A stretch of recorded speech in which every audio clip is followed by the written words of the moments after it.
Ковачевски конечно по 5 дена се појави на митинг на Пендаровски. По силниот притисок на јавноста, но и на членството, лидерот на СДСМ дојде да го поддржи својот кандидат во аеродром и да покаже дека не го оставил сам.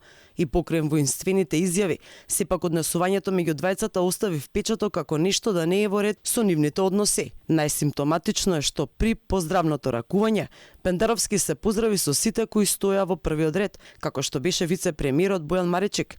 Много прескокна Ковачевски и проложи понатаму.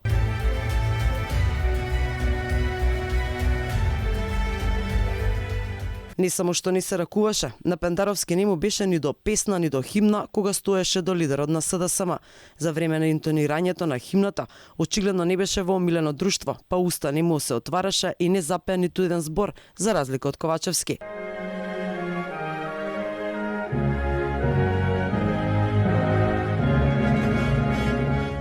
Ковачевски вели дека мегафоните на власта го критикуваат неговото отсуство на митинзите на Пендаровски, но тоа било зашто немало потреба Пендаровски некој да го носи за рака по митинзи.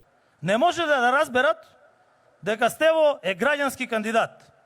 Не можеле да разберат дека е поддржан од граѓаните. Не можеле да разберат дека зад него стојат партии, стојат здруженија, стојат врвни професионалци и поединци.